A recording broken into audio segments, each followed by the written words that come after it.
Team GB are continuing to make history at the Winter Olympics in Milano Cortina, winning 3 gold medals so far. 2 of those came courtesy of Team GB's skeleton superstar, Matt Weston, who I'm delighted to say joins me now. Sporting those gold medals, Matt, they're huge. Yeah, they're heavy as well, to be great. honest. My neck's been kind of hurting from carrying them around. I can't see, they're so bright. Fantastic. You wear them as long as you want to, Matt. I have to tell you, everyone in the newsroom was really excited that we're going to be speaking to you today. Everyone's so impressed with your achievements and how you've got there. So look, I'm going to wind back and start. Actually, no, first tell me that feeling when you realised you'd won gold. Well, you probably saw from my reaction on the track, especially from the men's race. I kind of crossed the line, was looking up, and as soon as I saw that the numbers were green, I started crying before I even realised what was going on. The emotions kind of hit me. Normally, obviously, if you're going to cry, you feel like it's going to build up and comes out. It just hit me like a train. My coach then basically dived onto me at the end as well. So yeah, having those moments with those special people is absolutely amazing, and it definitely hasn't sunk in what's happened, to be honest. Yeah, does it still feel a bit surreal? Yeah, to be honest, it's been a bit of a whirlwind since I won. Well, when I won the individual, I still had a race to go, so I didn't go out and celebrate. I just kind of went back to my room. Like, I actually had to do my laundry and stuff like that. So I was, yeah, very normal things straight away, and keeping my head in the game, ready for Sunday, to be honest. Yeah, gosh, I guess we don't think of those things. When you've got more events to take part in, you've got to just still hold it together and carry on training and then stay focused. So, look, there has been a long and incredible road to get to this moment. Let's wind back a bit, if you don't mind.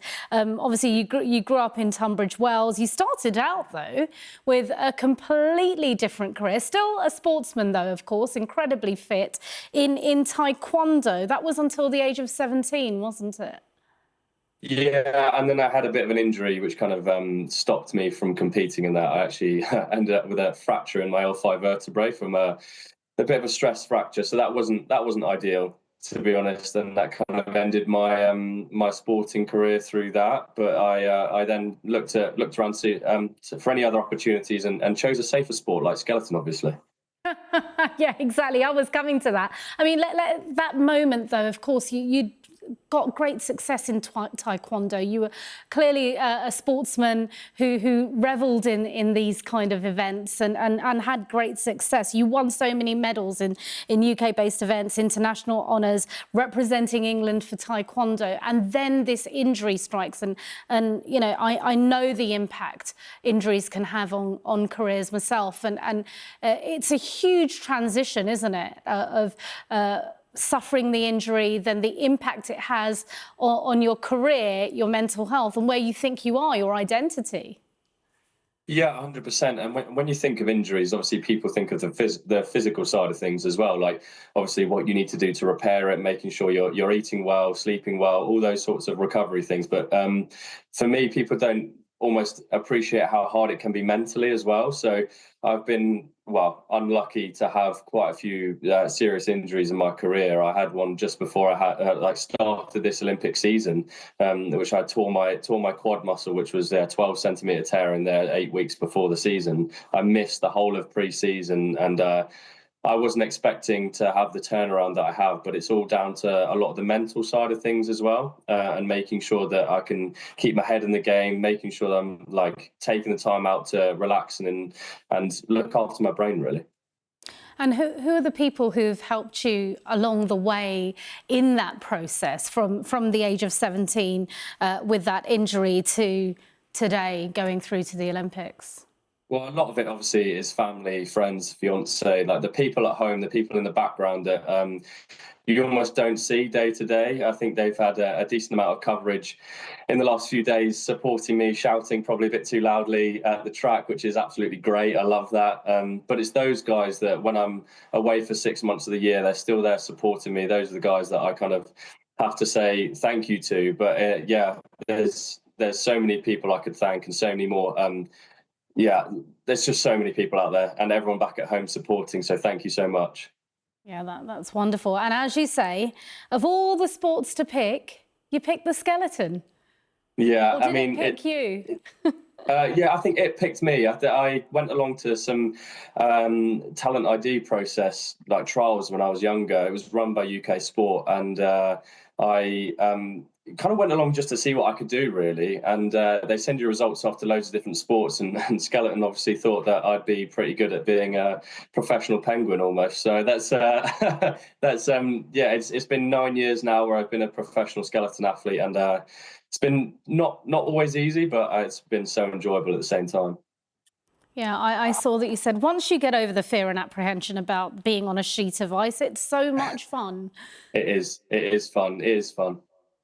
Yeah, on a sheet of ice. And you trained, didn't you, with the Royal Marines just to test your fitness and your abilities before you managed to go and become. Yeah, that was a lot of that was to test. I mean, I keep going back to it, but it's so key in our sport is to test your mental kind of fortitude and how you can deal with pressure, how you then deal in these high stress situations. And for me, a lot of the time when I'm trying to deal with these high stress situations, I think making sure I'm taking that time out to relax and recover, and that's actually quite easy in the Olympic Village because they've got so much extra stuff around. It's not just beds and in Cortina cabins where you go and sleep. There's little things like there's a Corona hut there where you can go and meet other athletes and have a nice Corona Zero and just kind of enjoy yourself and make sure that you're looking after the brain that you've worked so hard to kind of switch on for the games.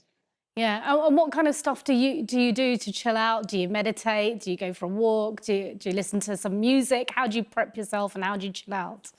I kind of like switching off completely. I kind of like quite going on walks, getting back to nature, and kind of getting out there and with where there's no noise, and just basically keeping my head clear. I kind of yeah, it's for me that clarity and having that switch off time is so important to be able to make sure that I'm able to go there and perform. I've even got this plant here is Penelope. This is my plant I've borrowed from Corona where I'm, which is amazing. That's so cool. There's a little bit of greenness in my room that kind of brings you back to nature, brings you back to relaxation and keeping that brain nice and fresh. Going through your mind when you're hurtling down? Like, are you just so focused on what you need to do and what's that rush like? To be honest, I kind of keep my mind kind of clear.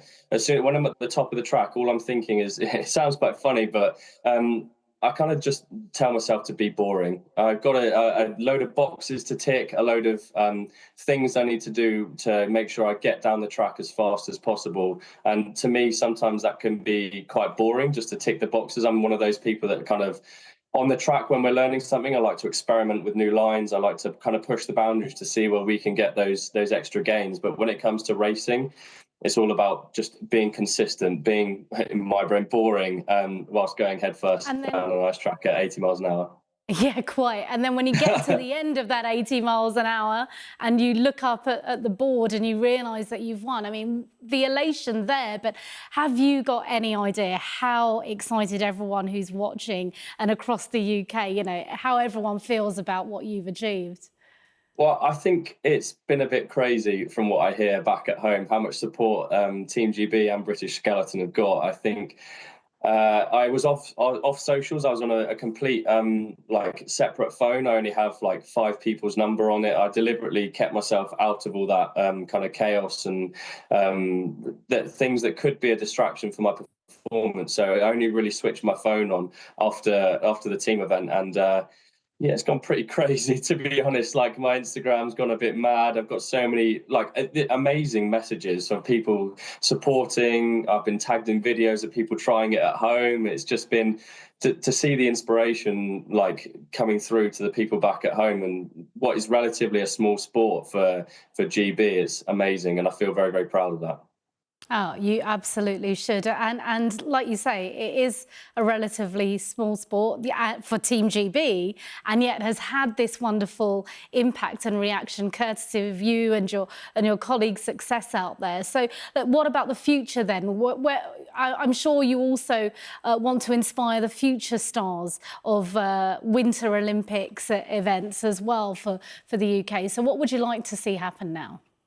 Well, in the short term, I'd like to see GB get a few more medals. I think we've got some amazing athletes still to compete, and it's so cool seeing people from other sports do well and compete. I know we've had a few fourth places, but I mean, fourth place at the Olympic Games is amazing. They should still be so proud of their achievements. And yeah, I'll definitely be going out and watching some other sports and cheering some people on. But I think I need a holiday in the next few weeks. And I think some of my partners like Corona have sorted me out with a lovely little trip to their island in a few months' time. So that's something I'm really looking forward to. But in the short term, I'm going to be shouting at the TV and shouting at the venues at other GB athletes. And what's your advice to young kids who are watching the sport or might not even be aware of it, you know, to go for it? Because you also didn't just go for it in one sport. You managed to turn your life around and try something completely different as well. You didn't give up. What would you say to a young person watching? Well, just grab any opportunity with both hands, to be honest. I had no idea where this sport was going to take me 9 years ago. I'm now sat here with 2 Olympic gold medals around my neck, from trying something and kind of giving something new my absolute all, and definitely not giving up. So one of the things I would say to people is just grab every opportunity with both hands. You never know where it's going to take you. Fantastic. A great note to end on. And thanks for bringing along your giant gold medals with you. Matt Weston, congratulations to you and your teammates. Thanks so much for speaking to us live here on Sky News from Italy. Thank you.